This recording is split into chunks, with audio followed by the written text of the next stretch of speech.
इसके बाद हम बात करते हैं प्रश्न नंबर 6 की कि व्याख्या कीजिए कि 7 गुणा 11 गुणा 13 प्लस में 13 और 7 गुणा 6 गुणा 5 गुणा 4 गुणा 3 गुणा 2 गुणा 1 प्लस में 5 भाज्य संख्या हो सकती है। देखिए भाज्य संख्या क्या होती है और अभाज्य संख्या क्या होती है, ये मैंने आपको चैप्टर यानी इस प्रश्नावली को स्टार्ट करते वक्त बताया था कि भाज्य संख्या वह होती है जो दूसरी संख्या से भी भाग हो सकती है, लेकिन अभाज्य संख्या वह होती है जो अपने अलावा किसी अन्य संख्या से भाग नहीं होती। देखिए जो भाजक या भाज्य संख्या होती है उसके 2 से अधिक गुणनखंड मिलेंगे और जो अभाज्य संख्या होगी उसके 1 और वो स्वयं उसके गुणनखंड होंगे। अब हम बात करते हैं, सबसे पहले यहां लेते हैं भाज्य संख्या।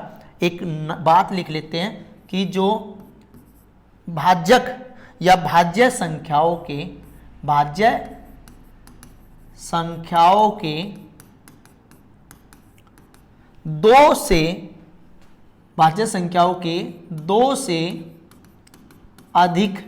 दो से अधिक क्या होते हैं, अधिक भाजक होते हैं, यानी कि गुणनखंड होते हैं, भाजक होते हैं। देखिए गुणनखंड तो हम बोल नहीं सकते क्योंकि गुणनखंड तो किसी भी अभाज्य संख्या के 1 और स्वयं, तो गुणनखंड भी कह सकते हैं, भाजक भी कह सकते हैं। तो भाज्य संख्याओं के 2 से अधिक भाजक होते हैं। कैसे? अब हम यहां लेते हैं दी गई संख्या। हमारे पास पहली संख्या क्या है, दी गई संख्या। पहली संख्या देखिए, पहली संख्या हमारे पास है 7 गुणा 11 गुणा 13 प्लस में 13। अब हम क्या करते हैं, देखिए इस संख्या में भी और इस संख्या में भी 13 कॉमन है, तो मैंने लिखा 7 गुणा 11 गुणा में 1 और प्लस में 13। तो 13 से सॉरी यहाँ पे हम 13 नहीं लिखेंगे क्योंकि ये भी तो 13 से भाग गया 13 कॉमन लेने पर। तो यहाँ पे देखिए 13 गुणा में 77 प्लस में 1, नॉर्मल सी बात है। यहाँ पे हम इस तरह लिखेंगे प्लस में 1। तो 13 गुणा में 78, तो 13 गुणा में 6, 78 के मैंने 2 टुकड़े कर लिए ये। अब यहां देखिए हमने लिखा है कि इस संख्या के 2 से अधिक भाजक कौन कौन से, देखिए एक खुद है, 13 है और 6 है। इस संख्या के 3 है भाजक है, इसलिए यह संख्या भाज्य है। इस संख्या के आप देख रहे हैं 3 भाजक है, इसलिए यह संख्या भाज्य है। अब हम बात करते हैं दूसरी संख्या की। दूसरी संख्या अब देखिए 7 6 5 4 3 2 1 प्लस में 5, ऐसे ही है ना भाई। तो 5 ले लिया कॉमन, तो 7 गुणा 6 गुणा 5 गुणा, देखिए 5 तो लिखना ही नहीं, 5 तो हमने कॉमन ले लिया। तो 4 गुणा 3 गुणा 2 गुणा 1 और प्लस में 5 एकम 5 और इन सभी की गुणा करेंगे 1008 प्लस में 1, ये आ गया 5 गुणा में 1009। अब आप यहां पे देख रहे 1009 के, तो मेरे को पता नहीं क्या टुकड़े हो सकते हैं, तो यहां लिखेंगे इस संख्या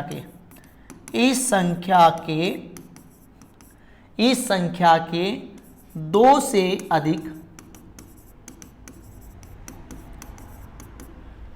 भाजक कौन कौन से, देखिए ब्रैकेट में लिख रहा हूं 1 5 और 1009 है, इसलिए यह संख्या भी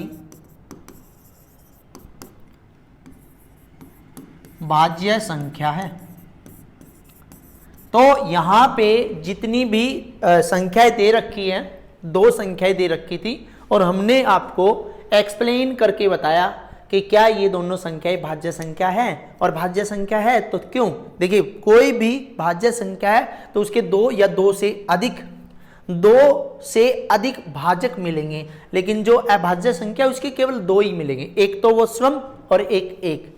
इसके बाद हम बात करते हैं प्रश्न नंबर 7 की, कि किसी खेल के मैदान के चारों ओर एक वृत्ताकार पथ है। देखिए कोई खेल का मैदान है, अब मैं उसको आयताकार बना लूं या गोलाकार बना लूं, या इस तरह, ये देखिए कोई खेल का मैदान है और उसके चारों तरफ, उसके इस तरह चारों तरफ एक वृत्ताकार, क्या है ये, वृत्ताकार पथ है। मैंने ये देखिए ये वृत्ताकार पथ बना लिया। अब वो कह रहा है कि इस वृत्ताकार मैदान का एक चक्कर लगाने में सोनिया को 18 मिनट लगते हैं। सोनिया जब इसका चक्कर लगाती है तो 18 मिनट ले लेती हैं,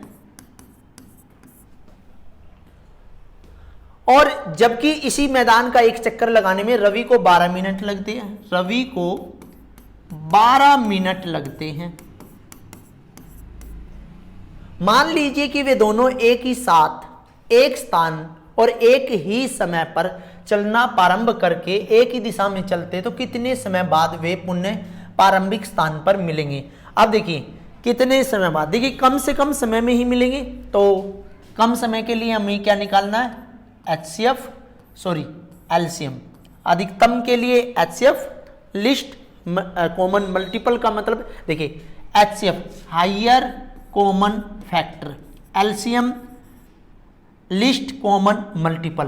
तो यहां देखिए ये 2 से 6, 2 से 3, 3 से 1, 2 से 9, 3 से जाएगा 3 पे। अब यहां देखिए इसके 12 के करेंगे 2 गुणा में 3, और यहाँ पे 18 के करिए 2 गुणा में 3। अब हम मैचिंग करेंगे। देखिए मैचिंग यहाँ पे हो रही है और एक मैचिंग यहाँ पे हो रही है, तो हम इसको क्या लिखेंगे, एलसीएम हमें निकालना है क्योंकि एचसीएफ तो निकालना ही नहीं। 2 गुणा में 3 ये मैंने बाहर वाले लिखे, और जो हमने मैच की है वे भी लिखे। 2 गुणा में 3 6, 6 दूनी 12, 12 3 36। देखिए एलसीएम जो है, एलसीएम का मीनिंग होता है लिस्ट कॉमन मल्टीपल, और एचसीएफ का मतलब होता है हायर कॉमन फैक्टर।